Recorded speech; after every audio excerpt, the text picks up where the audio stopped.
Hi everyone, so sorry I can't be there in person with you today. Anyways, let's get started. This is my project for my 499 research class. And what I am studying and what I will be presenting today is the characterization of CD8 T cells in a stress beta-2 adrenergic receptor knockout mouse model during the chlamydia muridarum genital infection. So why is it important to study chlamydia genital infection and the CD8 plus T cells involved? CD8 T cells are known to lyse chlamydia-infected cells. We also have preliminary data from the lab from previous projects that demonstrate that cold-induced stress produces stress hormones that increase the susceptibility to the chlamydia genital infection. The secretion levels of cytokines from CD4 and CD8 T cells combat the chlamydia genital infection as well. The last thing is that the contribution of CD8 T cells to the human anti-chlamydial response is still being studied. So my goals for this project are to investigate the CD8 T cell immune response when the chlamydia genital infection is introduced to stress and non-stress beta-2 adrenergic knockout female mice via the cold water-induced stress. So I have 3 research objectives for this project. The first one is to measure the intensity of the genital tract infection after the primary and secondary infection and stressing periods. The second is to qualitatively analyze the genital tract of the sacrificed mice after both infections. And the third and final objective is to determine the amount of CD8 T cell protective cytokines present using the ELISA, qPCR, and Western blot methods. So the hypotheses for this project are that the chlamydia genital infection rate will be high in the wild-type mice, as well as the CD8 protective cytokine levels will increase in the knockout mice. Additionally, the protection ability of CD8 against chlamydia infection will increase in the stress beta-2 adrenergic knockout mouse model. So the timeline for my project is pictured here. We are currently in this blue stressing period from January 10th to January 31st. And then on the 31st, we'll go ahead and sacrifice the mice to be able to count the viable CD8 T cells and use ELISA and qPCR to look at the cytokine levels.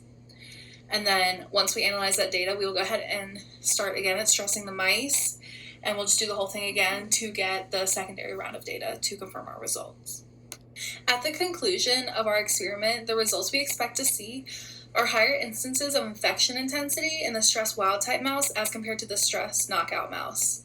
Additionally, the protection ability of the CD8 T cells against the chlamydia infection will be increased in the knockout mouse. Lastly, the CD8 T cells protective cytokines will be increased in the knockout mouse, while the suppressive cytokines will decrease in the knockout mouse. On this slide, you will see potential sources of error that may happen during this experiment and the alternative methods we can use to ensure that our data we did collect is accurate. First, the knockout mice may be less sensitive to chlamydia during a vaginal infection. The experiment will be repeated to ensure that the data collected is accurate. Secondly, the inclusion bodies may be inactive. Again, we will repeat the experiment to ensure that the data collected is accurate, and we will check the viability of inclusion bodies routinely via titration. The third point of error is that the ELISA may not detect cytokines, so the Western blot method will also be utilized.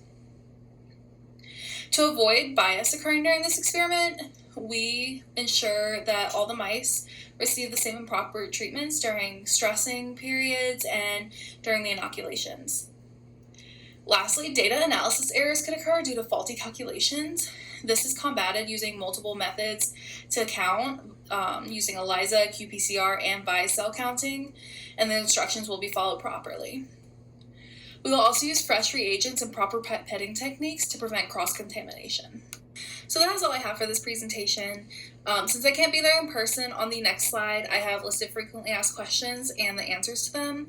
If you have any other questions, feel free to send me an email, or when I return in person, I will be happy to answer them then. On this page, I've listed some frequently asked questions regarding my experiment. Number 1 is, why do we use a mouse model and why is it best? So we believe that's best because mice share 99% of their genes with humans, and the human inflammatory condition is well mimicked in this model, so it helps for scientists to understand what may happen to the human body during a chlamydia infection under these conditions. What is the difference between the knockout and wild-type mice? The knockout mice are missing the beta-2 adrenergic receptor as compared to the wild-type mice who do have that receptor. What is a cytokine? They are small proteins that function to act on cells that stimulate the secretion of cytokines. What cytokines are produced in a chlamydia genital infection?